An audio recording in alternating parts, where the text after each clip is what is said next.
Hi, I come to you from my kitchen. As you can see, I have my pots on the wall. So I wanted to make a VSAS video.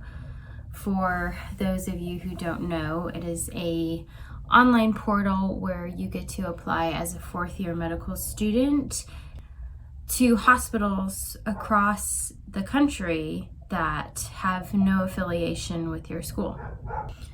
I think really highly on this opportunity that U.S. medical students get to participate in. In short, and I've expressed this many times in different videos, I had a difficult first couple of years with getting the hang of didactics, just struggling, figuring out how to study, and compounded with having a third year clinical rotations that were at times a nightmare and made me think that I was going to quit for a number of reasons, mainly ethical. All of that being said, I came out of third year with this thought that I absolutely cannot do another year like that again, or I will not make it. So I really didn't think VSAS was important. Then by the end of the year, I was like, okay, wait, this could be an opportunity where I can essentially shape how my fourth year is going to look. And that freedom and that flexibility gave me a lot of hope. So I put in so much work to navigate this portal and to create rotations throughout my fourth year that I felt like I could be happy with and were going to teach me and were going to give me an education that I thought I had signed up for. I did 5 audition rotations. So audition rotations, if you don't know, are basically where there's this understanding between student and program that you are coming there because you want to interview and you want to go to residency there. And this is your shot to basically get your foot in the door and to show them that you deserve a spot. And you get a month, 2 weeks to a month to show them that. So, which is why I initially backed away at first from doing these things, because I was like, I don't want to prove myself. I tried to prove myself for third year and it just went completely to crap. Nobody cared. I began to not care. And yeah, so that initially scared me. And then I would read Reddit posts where they're like, if you do audition rotations, you have to really be on your A game and it could hurt you ultimately if you don't do well. All of which may be true. But I knew, and I encourage you to know this, to have an understanding of this as well when you go into it, that I work hard and I'm going to work hard every single day. There's going to be days where it's hard and my heart may not necessarily always be there, wanting to be there, but I will give it 100%, even if the two don't align, because this is what I want to do with my life. And it took a little while, actually, and I can explain this in other videos, but it eventually got to the point where it isn't about who you're impressing. To me, the focus was, I just really want to learn from people that care and people that I can trust. And if I don't get a letter of rec, or if I don't get an interview, or if I do those things don't matter. Those are just a bonus if they do happen. So I wasn't worried about being hurt by the system because it wasn't about the residency spot. And I encourage you to not make it about that. Because I believe that it completely changed the rotation for me as a result. I've also learned on rotations, you can be the exact same person to a slew of different physicians, preceptors, attendings, and each one of them is going to treat you differently. And my problem was especially with third year, is I would show up with integrity, with hard work, wanting to do the right thing, giving everything I had, but was thrown in 50 different directions based on the kind of doctor that was in front of me. Some acknowledged it and appreciated it and taught me and cared about my education, and some cared less and actually probably didn't like those qualities about me. So I was kind of like in this identity crisis of doubting myself. Had I done something wrong? Was I acting differently? Did I do something differently? And on these audition rotations especially, I think it's important to know that it's not always you. It's not always something that you did wrong, or it's not always something that you have to change. It's the person in front of you that is going also through their own things in life and has their own lens of perspective. And it's truly about taking in advice and taking in criticism, but knowing when it's good criticism and knowing when it's not, and knowing when it's an accurate assumption of yourself and when it's just a passing comment that is based off of how they felt in that moment. And you just have to stay as cliched as true to who you are.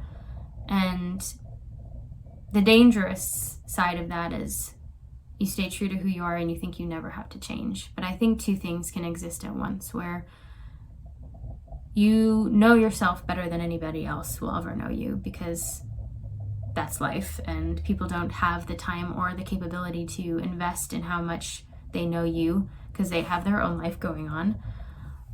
But you can also be open and willing to change.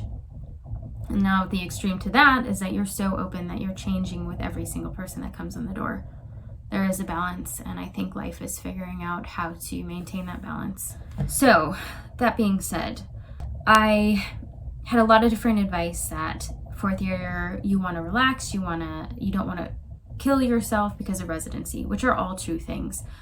But it's a cost-benefit analysis, because I knew that if I signed up with rotations from my school, there was a good chance that I would still be working really hard, but I would be doing so with zero teaching and zero care from any of the faculty.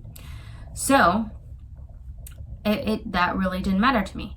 But if you're not in that situation, then yeah, I would say you don't need to kill yourself and you don't need to do 6 audition rotations. This is just what I chose to do. Another reason why they're important, and this is from my perspective, take it with a grain of salt, but I really do believe that if you have the opportunity to go to a program, even if it's for 2 weeks or a month, you are so much more ahead of all of the pool of applicants that they're going to get. And with COVID, I really believed that reigns true. Could be totally coincidental, and I understand this, but every audition rotation that I had, I got an interview at. So I just think that you have a huge opportunity to be a living application of yourself, which I wish applications were that way. I think putting yourself on paper is a complete injustice, but it's what we have to do. But you have this chance to not be a board score, to not be a school name, and just be yourself, to just be the kind of student that wants to be there, that goes the extra mile without somebody asking, that cares about everybody involved. That being said, I have talked to many other people as well about this who did audition rotations at places that were beyond the scope of their board score, that places that they wouldn't have applied to unless they did a rotation there, and they ended up getting in. Again, grain of salt. The system is tricky and doesn't make sense at times, but that is just what I have found personally. So I kind of created a system of how to get myself one of these spots, because there is a ton of applications, just like residency programs, and you get lost in the weeds. There was probably one rotation that I got automatically, and this may not be you. At first, what I did was email the coordinator, and that worked one time actually. They said that they apologized for not getting back to me, and they gave me a list of dates. So it can work, but as I went on, I realized that more of the time it did not. So I decided to start emailing the chair of the departments of where I wanted to rotate. And this is something that you just kind of have to do some sleuthing. So you go on the website of the program that you want to be at, and usually it's a faculty tab, and it gives the titles of everybody. And for me, it was the chair of pediatrics. So I'd start with their email. And then other times, if I didn't hear back from them, or they told me to reach out to so-and-so, that was usually the clerkship program director. So that was kind of the chain of people that I would go down. And you want to make sure that you're emailing a physician, because whether they're more removed from the process of putting people in certain rotations, they have say. So that was kind of where I went. Now, these are all things that you can find, like I said, on the school's website and under the faculty tab. The sleuthing came in when the school doesn't offer an email for those people. So that got a little bit more complicated. What I did was found the ending of what the email is, so what comes after @ and I'd copy and paste that into Google, and then I'd copy and paste their first and last name of the doctor. And pretty much every single time I would find an email of that person, just hiding in an article that they had written, or PowerPoint slides that they had given a lecture on to people in their class. And you'd think that this would lead to some pretty hostile responses, because clearly they don't want to be found. But every single person that I emailed was extremely nice. And like I said, it's cost-benefit analysis. I thought the worst thing that they could say was be rude and no, or not respond. And if that was the case, I was willing to take it. So again, take it with a grain of salt. If you don't feel comfortable with doing that, then go with the coordinator route. But definitely email. I did not do any calls. I heard some people do calls, but I wanted to get to the source and then fully express myself. So in the email, I would say something like, I would introduce myself. I am a pediatric applicant who will be applying this cycle with an extreme interest in your program, and I just wanted to get my foot in the door and have exposure to your program before doing any applications. And I would just love the opportunity to learn from people in your program and to gain exposure and blah, blah, blah. Tailor it to how you want. Just be honest, open, and honestly, you gotta be a little vulnerable. And it may be out of your comfort zone, but I think it's worth it. I think it's worth it. And I would definitely do it again. So I sent a lot of emails. I spent a lot of time doing this, but I had really good positive responses from them. I remember when I was studying for my step 2 that it was actually a nice distraction for me to think of all these cool places that I could go to, and looking up different rotations was so much fun that I did not mind it. So try and not have it be a stressful process, because it's actually really fun and a great opportunity. So yeah, hopefully that was helpful, and let me know if you have any questions. Like I said, I love to talk about this and happy to help you. So yeah.